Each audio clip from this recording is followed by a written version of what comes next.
আজকে আমাদের তৃতীয় দিন। গতকাল আমরা পবিতরা ওয়াইল্ড লাইফ স্যাংচুয়ারিতে হাতি সাফারি, এরপরে উমিয়াম লেক এবং শিলং পুলিশ বাজার, এরপরে আমরা চার্চ দেখলাম। তারপরে রাত্রেবেলা কিছু খাওয়া দাওয়া করে আগে থেকে বুক করে রাখা শিলংয়ের ব্যস্ত এবং ঘিঞ্জি এলাকার থেকে কিছুটা দূরে এই সুন্দর হোমস্টিডে আমরা রাত্রে ছিলাম। এর পরিবেশটা ছিল খুবই সুন্দর এবং এর ভাড়া ছিল ডাবল বেডের 1200 টাকা এবং 5 বেড বা আপনারা 6 বেডও বলতে পারেন, যেটি ছিল 2000 টাকা। আর আপনি যদি বাজেট হোটেলের খোঁজ করছেন তাহলে এখানে অবশ্যই আসুন, এনাদের ব্যবহার খুবই সুন্দর। এখানে গিজারের ব্যবস্থা আছে, আপনি 24 ঘন্টায় গরম জল পেয়ে যাবেন। আর বাথরুম একদম নিট অ্যান্ড ক্লিন দেখতে পাচ্ছেন। আর রুমগুলো ছিল বেশ বড় এবং বিছানাগুলো তো 3 জন খুব সুন্দরভাবে শোয়া যাবে, দেখতে পাচ্ছেন। এটি আরেকটি বিছানা, এই বিছানাটিও খুবই বড়, 3 জন এখানেও আরামসে, অর্থাৎ আপনারা যদি 6 জনও আসেন তাহলে এই একটা রুমেতেই আপনারা আরামসে থেকে যেতে পারবেন। এরপরে হোমস্টেডকে আমরা টাটা বাই বাই জানিয়ে আমরা রওনা দিলাম ল্যাথনাম ক্যানিয়নের উদ্দেশ্যে।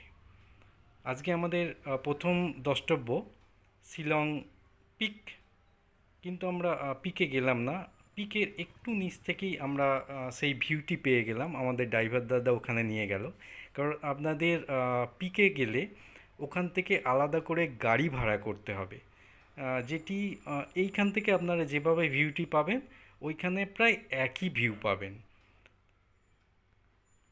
দেখছেন কি সুন্দর লাগছে শিলং সিটিকে। আরেকটা ছোট্ট ইনফরমেশান আপনাদের দিয়ে রাখি, সকালবেলা কিন্তু শিলং সিটির ওই পুলিশ বাজারের আশেপাশে প্রচণ্ড জ্যাম হয়, কারণ সব গাড়ি বাইরে থেকে এই শিলং সিটির ভিতরে আসে।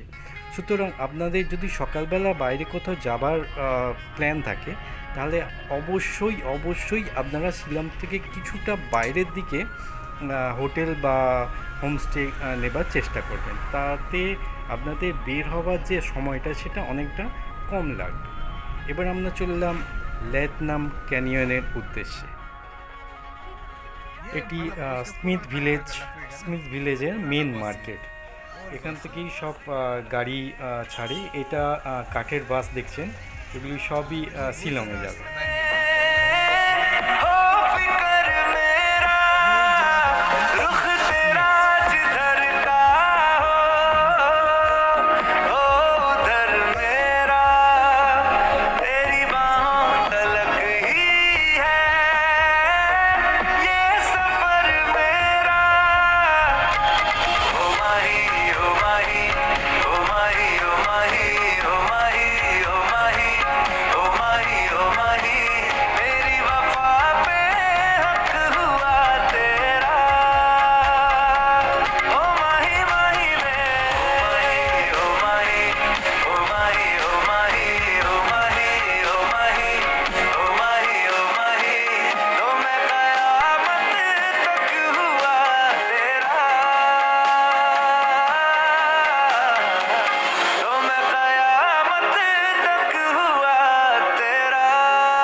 ঠিক আছে। কোথায়? আমরা চলে এলাম লেথনাম ক্যানিয়ন।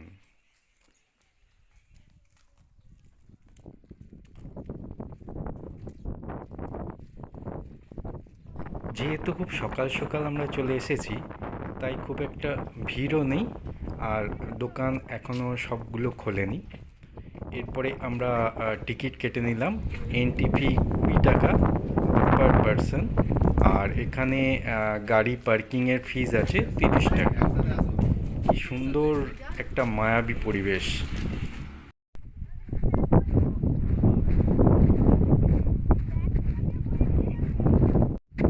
আমাদের চারপাশ দিয়ে মেঘ ভেসে চলেছে।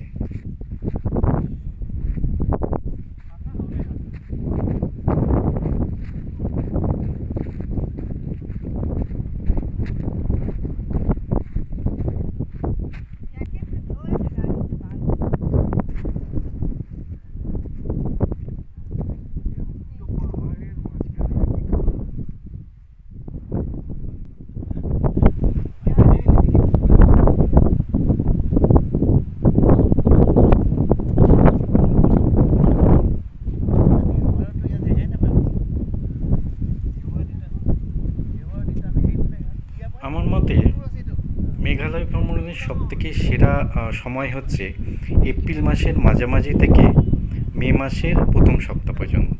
কারণ এই সময় এখানে বৃষ্টি হয়, কিন্তু খুব বেশি বৃষ্টি হয় না, এবং বৃষ্টিটা মাঝে মাঝে হয়।